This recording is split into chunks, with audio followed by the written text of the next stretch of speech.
బార్దాన్ అయిపోయింది. రెండు పెడతారు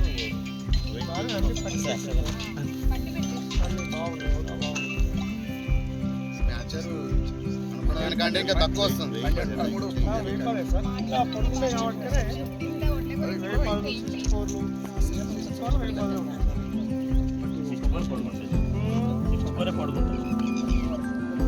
మ్యాక్సిమం 100 ఎకరాల 104 ఎకరాల మొత్తం ఫుల్ అయింది.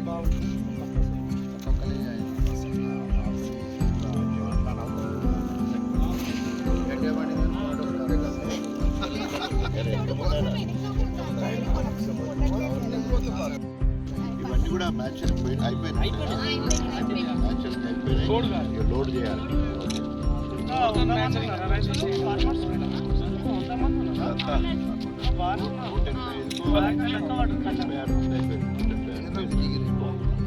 సో ఇప్పుడు మొత్తము నుంచి అందాది ఎక్కువ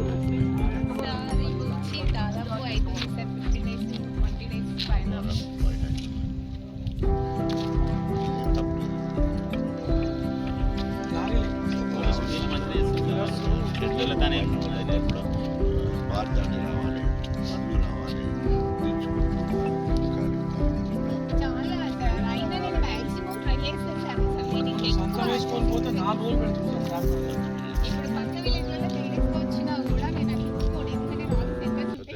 అదే నా దగ్గర నాకు పోవాలనేది ఉండాలి. అదే ఇంపార్టెంట్. నాది పోవాలనేది మీకు ఉండాలి అంతే. ఇప్పుడు ఐకేపీ బరాబరే, అమాలు బరాబరే ఉన్నారు కానీ లారీలు వచ్చుడు పోవడం ఒక్క మానికేపురానికి ఒకటే లారీ వచ్చుట్లో ఇబ్బంది అవుతుంది సార్. 4 లారీలు వస్తే తొందరగా అయిపోతుంది. వాళ్ళు కూడా ఖాళీగా ఉంటారు. అమాలు చేస్తారు. కాకపోతే ఏంటంటే వీళ్ళు స్టార్టింగ్ దశలో కాబట్టి కొంచెం ఒత్తిళ్ళ వల్ల కొంచెం ఇబ్బంది పడుతున్నారు వీళ్ళు. అదొకటి సార్. సరే దాని ప్రాబ్లం లేదు. మహిళా రైతులారా సాయం చేస్తారు.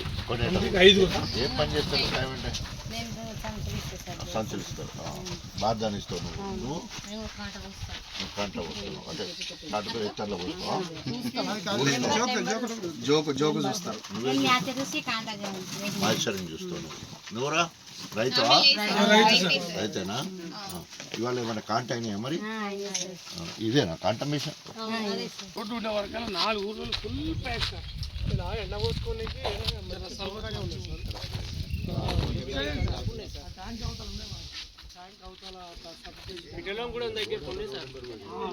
ఏమంటే కింద ఒడ్లు జల్లి ఎండుతాయి. దానికోసం 4 ఏళ్ళ నుంచి 5 ఏళ్ళ నుంచి కేసీఆర్ అయితే ఇది ఒక పుణ్యం చేసిండు.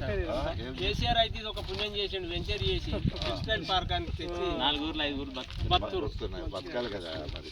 లేకపోతే చాలా ఇబ్బంది ఉంది సార్. లేకపోతే ఈ కవర్ వేసి ఒక్క వర్షం పడ్డా రైతులు అంతా ఆమెపోరు. లేకపోతే సొసైటీలో కూడా కొనబెట్టాలి సార్. ఇక్కడ వాళ్ళు అయితే తొందరగా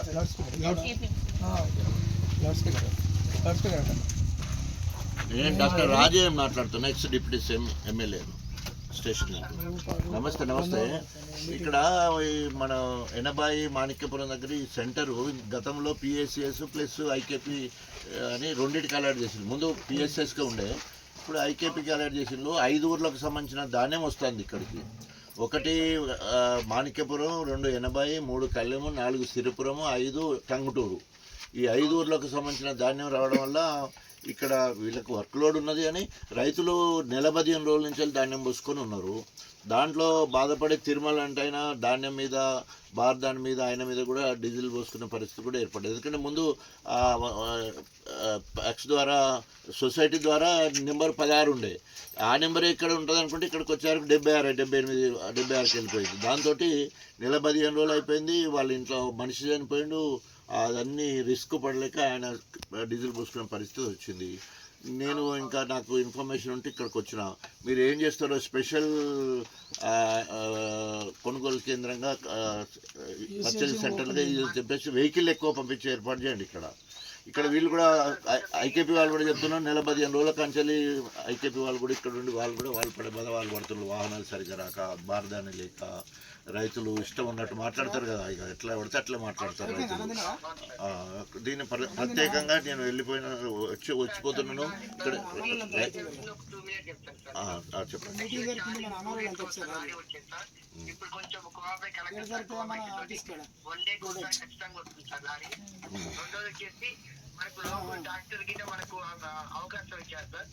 ట్రాక్టర్ గిట్ట మనకి యూజ్ చేసుకోవచ్చు సార్. మన ట్రాక్టర్ అంటే దానికి రెంట్ కట్టుతారు అంటే ఇస్తాడు కానీ అక్కడ దించుకుంటలేరట కదా.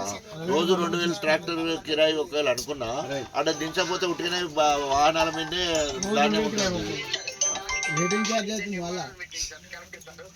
అది ఏదైతే తిరుమల ప్రాబ్లం ఉంటే ఎంఆర్ఓ పెట్టారు. వాళ్ళకి అంతకుముందు 2 days 3 days sir. One day 1.5 days అయిపోతుంది సార్. ఓకే, ఏంటంటే ముందు ప్రణాళిక లేకపోవడం వల్ల ఇదంతా అవుతుంది. ఇసుక లారీలు అట్లే నడుస్తున్నాయి కదా, పెద్ద కాదు. గవర్నమెంట్ తలుచుకుంటే ఆ లారీలు అన్నీ కూడా ఇటు వచ్చేదానికి ఒక అదర్ ట్రాన్స్పోర్టేషన్ సంబంధించిన అన్ని కూడా ఇటు షిఫ్ట్ చేసుకునే దానికి కూడా అవకాశం ఉండే. ఎక్కడైతే బాగా ప్రెషర్ ఉందో కొంచెం ముందు ప్రణాళిక చేసుకుంటే మంచిగుంటుండే. సరే ఏదైనా కానీ ఒక రోజు 1-2 తొందరగా అయిపోయేటట్టు అది. ఎస్ ఎస్ అది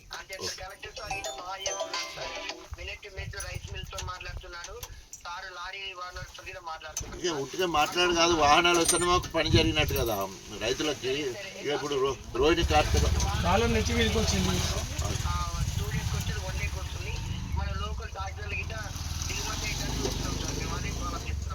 మ్యాక్సిమం అయ్యేటట్టు చూడండి, తొందరగా అయ్యేటట్టు.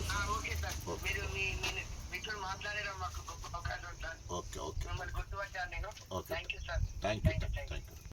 ఫీజులు కట్టుకోవాలి. నా బాధ నాకున్నాయి సార్. ఏం చేయాలి? అప్పులు ఇచ్చిన ఊరుకుంటారా సార్? ఊరికి వచ్చి 2 రోజులు అవుతారని ఎవరైనా బాధపడతారా సార్? మనస్తాపం గురైన నుంచి వస్తున్న డీజిల్ తప్ప కానీ నేను వాళ్ళతో పార్టీ తరపున కాదు, వ్యక్తిత్వం కాదు, ఈ విషయంలో కానీ పార్టీకి సంబంధించింది కాదు. నెల 15 రోజులు ధాన్యము కాళ్ళంలో ఉన్నప్పుడు ఉంటుంది కదా, మనస్తాపం జరుగుతుంది కదా. కానీ ఇక చనిపోవడమో లేకపోతే అది మార్గం కాదు కదా. నిరసన తెలియజేయాలి, మాలాంటి చెప్పాలి, లేకపోతే ధర్నాలు చేయాలి, లేకపోతే స్థానిక ఎమ్మెల్యే ఏం పట్టించుకుంటలేరు అనాలి. అట్లాంటివి చేయాలి తప్ప ఈ డీజిల్ పెట్రోల్ పోసుకోదు. అవసరం అనుకుంటే లీడర్లో అవసరం ఉంటే అక్కడ పైన పోతాడు. నా ఒకటి చెప్పాలంటే పార్టీ తరపున పోతే రోడ్లలో ధర్నాలు చేస్తున్నారు. ఎందుకంటే ధాన్యం కొనుగోలు ఇప్పుడు అదృష్టం ఏంటంటే వర్షాలు తక్కువనే సార్. వర్షాలు తక్కువ ఉంటే రోడ్ల పోటీ మొత్తం అడుగులు నాని చాలా ఇబ్బంది పడటం. రైతులు అందరి లోపల కడుపులు ఉన్నాయి కానీ వాళ్ళు చెప్తలేరు ఇక్కడ. అందరూ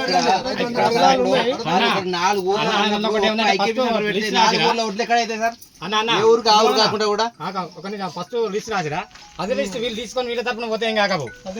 ఇప్పుడు అది ఫస్ట్ తీసుకున్నారు అదే తరపున వస్తే ఏం కాకపో. ఇప్పుడు ఆ లిస్ట్ పెట్టి మళ్ళీ వచ్చేసరికి ఇబ్బంది అయింది. అదే లిస్ట్ అదే లిస్ట్ ఏం కాకపో. వాళ్ళు సొసైటీ దగ్గర ఉన్నప్పుడు 16-17 దగ్గరే ఉన్నాడు. ఏమనుకున్నాడు, ఆ సీరియల్ నే ఈడొస్తుంది అనుకున్నాడు.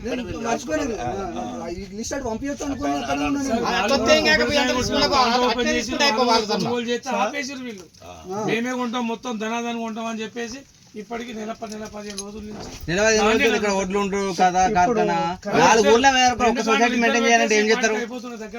లారీలు ఒక సొసైటీ మెయింటైన్ చేయాలంటే లారీలు కరోనా టైంలో కేసీఆర్ ఆర్టీఓని పెట్టి లారీలు ఫస్ట్ ఇసుక పోవద్దు ఏమవుద్దని చెప్పి ఇక లారీలు మొత్తం ధాన్యం మొత్తం అక్కడ సేకరణ చేసినాక మీరు ఇసుక పోవాలని చెప్పిండ్రు. ఇప్పుడు లారీలో వస్తలేవు, రైతులు ఏం చేయమంటారు? నేను మేడారం పోయినా లారీలో ఇక్కడ వస్తలేవు, అక్కడ ఇసుక మాత్రం లైన్ కట్టినాయి. అదే ప్రణాళిక అంటే అంతే, అన్ని బంద్ చేస్తారు, ఇట్లా పెట్టే కార్యక్రమం చేస్తారు. అక్కడ మేము పోదామని లైన్ లారీలు సైడ్ ఇస్తలేవు ఇసుకకు. అవే లారీలు 4 రోజులు ఆపి ఇటు పంపించి లారీల ప్రాబ్లమే. కళ్యాణం సొసైటీ నుంచి డిసో గారు ఇక్కడ పర్మిషన్ ఇచ్చారు సార్. 2 సెంటర్లు అక్కడ ఇక్కడ ఇస్తే ఇక్కడ పోసిర్రు. శిల్పురూపులు కానీ కళ్యాణ రైతులు కానీ ఇక్కడ పోసిర్రు. ఆ సొసైటీ నుంచి ఇక్కడ కొబ్బరికాయలు కొట్టి కాంట ఓపెన్ చేసి జరిగింది. అయిపోయినాక మళ్ళా ఇక్కడ డిసిఓతో ఇక్కడ 2 కాంటలు అయితే గొడవ అయితే అంత ఇబ్బంది అవుతుందని ఇక్కడ సొసైటీలోని కళ్యాణ సొసైటీ నుంచి బంద్ చేసి ఐక్యపించారు, స్టార్ట్ చేయించారు. దాంట్లో ఇక్కడ రైతులకు ఏమైందంటే అన్ని ఊర్లో 2 కొంటున్నాయి అయితే ఉద్దేశంతో వీళ్ళకి సుధా భారం ఎక్కువ పడ్డది. ఇక్కడ రైతులకు సుధా ఇప్పటికి నెల దాటింది ఇది స్టార్ట్ చేసి ఇప్పుడు మళ్ళీ ఇప్పుడు అంతా 89 మంది అయ్యారంటే ఇంకో 100 మంది ఉన్నారు. ఇప్పుడు కాలాలు నెత్తికి వస్తున్నాయి. ఇంకెప్పుడైతే సార్ ఇక్కడ ఉన్న రోడ్డు కార్డు అంటే వారం రోజులు లేదు, అదే ఇంకో నెల పడుతుంది. 89 గింత లేట్ అయింది. పిఎస్సిఎస్ ద్వారా తర్వాత PSCS ఐకేపీ ద్వారా 2 దిక్కులు అంటే 2 సంబంధించిన లారీలు కూడా ఇక్కడికి రావాలి. ఈ పార్టీ దగ్గర వాడు సార్ మొత్తమే వీళ్ళు కొనలే, ఈ సంవత్సరం వీళ్ళు కొన్నారు. వీళ్ళు కొని కొంత రాజకీయ ఒత్తుల వల్ల పిఎస్సిఎస్ ఎల్లగొట్టి ఇక్కడి నుంచి కొబ్బరికాయ కొట్టినాక ఒక బండి 2 బండ్లు కూడా పెట్టిండ్రు. ఒకటే బండి పెట్టిరు, పెట్టిరా? ఒకటే బండి పెట్టిరు, పెట్టగానే ఎల్లగొట్టిరు వాళ్ళు. ఒకటే బండి పెట్టిరు. సర్పంచ్ మీరే కొట్టుకున్నారా? ఎవరు వచ్చింది? సర్పంచ్ డిపార్ట్మెంట్ దళారుల మోసంతో అడ్డికి పౌషారు అమ్ముకోవడం కోసము బ్లాక్ వెనుకకెళ్ళి డోర్లు తెరిచే పరిస్థితి కనబడుతున్నది, లోపల వేసుకునే పరిస్థితి కనబడుతున్నది. దాదాపు మరి 2389 రూపాయలు కనీస మద్దతు ధర ఉంటే అడ్డికి పౌచర్ అంటే 200-300 తక్కువతోని రైతుల కోపికలేక వండేదాకా 600 తగ్గించుకొని అమ్మే పరిస్థితి. అంటే రైతుకి ఎట్లుంటుందంటే ఉడికేదాకా ఆగుతాడు కానీ ఉమ్మగిలేదాకా ఆగడు. సో దానివల్ల ఆ రైతులు ఇక్కడ ఇబ్బంది పడలేక మరి అడ్డికి పౌచర్ అమ్ముకునే పరిస్థితి జరుగుతూ ఉన్నది. ఇక్కడున్న ఐకేపీ వాళ్ళు ఎంత రౌండ్ ద క్లాక్ సేవ చేయాలనే ఆలోచన ఉన్నా కూడా వాహనాలు సరిగ్గా రాకపోవడం, అదేవిధంగా మిల్లర్లు దించకపోవడం వల్ల ఆలస్యం అవడం వల్లే మరి తిరుమలేశు ఆవేశంతో పొన్నం తిరుమలేశు ధాన్యం దగ్గర ఉండి మరి ధాన్యం మీద డీజిల్ పోసి తన మీద కూడా డీజిల్ పోసుకొని ఆత్మహత్య ప్రయత్నం చేయడం జరిగింది.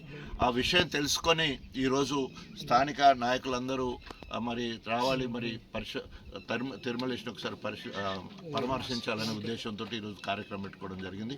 ఇప్పటికీ ఇన్ని రోజులు దాదాపు నెల రోజుల నుంచి ఇక్కడ కొనుగోలు కేంద్రం ఉన్నా కూడా ఇప్పటికీ సగం ధాన్యం కూడా కొనలేదు. 186కు 86 రైతులే మాత్రం అన్నారంటే ఇంకా సగం కూడా కొనని పరిస్థితి ఉన్నది. ఒక అకాల వర్షాలు కూడా వచ్చే అవకాశం ఉంది. మొన్నటి వరకేమో మక్కలు కొనలేక మక్కలు ఈ రాష్ట్రంలో దాదాపు 16 లక్షల ఎకరాలలో పండిస్తే దాంట్లో ఒక అవిభక్త వరంగల్ జిల్లాలోనే 6 లక్షల ఎకరాలు పండించే పరిస్థితి ఉంటే మక్కలైతే తడిసేది ఉంటే. సో కాబట్టి దాదాపు 13%, 15% మాత్రమే మక్కలు ఉన్నారు. అవన్నీ కూడా మక్కలు కొనుగోలు కేంద్రము మార్క్ఫెడ్ ఆధ్వర్యంలో కొనే కార్యక్రమాలు ఉంటాయి, అవి కూడా అక్కడే ఉన్న పరిస్థితి కనబడుతూ ఉన్నది. వీటన్నిటికీ కారణం ఏంటంటే కాంగ్రెస్ ప్రభుత్వానికి రేవంత్ రెడ్డికి వ్యవసాయం మీద అవగాహన లేకపోవడం, కొనుగోళ్ల మీద అవగాహన లేకపోవడం. దాదాపు 9,000 కొనుగోలు కేంద్రాలు ఉంటే ఓన్లీ 7,000 కొనుగోలు కేంద్రాలనే ప్రారంభించడం జరిగింది. మరి అరకొర వసతులతోటే కార్యక్రమం చేస్తూ ఉన్నారు. సో దీన్ని మరి ప్రభుత్వం దృష్టి తీసుకుపోయి వెంటనే మాణిక్యపురంలో ఉన్న 5 గ్రామాలకు సంబంధించిన రైతులకు సంబంధించిన వరి ధాన్యాన్ని వెంటనే ప్రత్యేక దృష్టితోటి మరి ఇక్కడి నుంచి వెళ్ళి వాహనాలు ఎక్కువ పంపించాలి. ఆ మిల్లర్లు వెంటనే ఆ ధాన్యాన్ని ఎక్కడికైతే అలాట్ చేసినో అవి తీసుకోవాలి. అదేవిధంగా రైతులు దయచేసి కొంత సమన్వయం పాటించాలి. దయచేసి ఎలాంటి అఘాత్యాలకు పాల్పడకూడదు. ఎందుకంటే ఏమంటారు కదా, ఎద్దు ఏడ్చిన వ్యవసాయం కానీ రైతు వేసిన రాజ్యం బాగుపడదు నాణ్యత ఉన్నది. దయచేసి మరి రైతులకు కొంత ఓపికతోటి ఉండాల్సిన అవసరం ఉన్నది.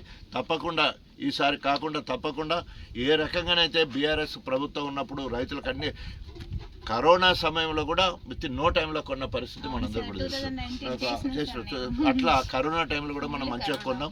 అదేవిధంగా 45 రోజులలో రైతు భరోసా ఇస్తారని చెప్పేసి ఇప్పటివరకు 2 నెలలు అయిపోయినా కూడా రైతు భరోసా చేయలే. ఎకరం లోపాన్ని ఓసారి, తర్వాత ఎకరం కానీ ఒక్కసారి వేయడం జరిగింది. ఎంత రైతుకు ఎంత భూమి ఉందో అంత మరి వారికి ఉన్న పాస్బుక్ను బట్టి వెంటనే రైతు భరోసా వేయాలని చెప్పేసి డిమాండ్ చేస్తూ ఉన్నాం. అంతే కళ్ళాల్లో ఉన్న ధాన్యాన్ని వెంటనే కొనుగోలు చేయాలని డిమాండ్ చేస్తున్నాం.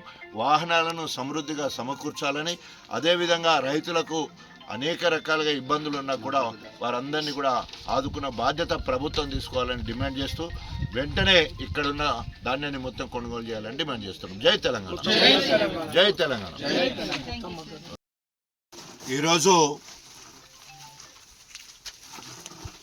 మాణిక్యపురం, ఎనబావి, కళ్యం, సిరిపురం, అదేవిధంగా టంగుటూరు దాదాపు 5 గ్రామాలకు సంబంధించిన సెంటర్ అంటే వీటన్నిటికీ మధ్యలో ఈరోజు ఇక్కడ ఐకేపీ ద్వారా కొనుగోలు కేంద్రాన్ని ప్రారంభించడం జరిగింది. దాదాపు కొనుగోలు కేంద్రం మొదలుపెట్టి నెల రోజులైంది. ధాన్యము 3 వారాల నుంచి వెళ్ళి 4 వారాలు కూడా అయింది.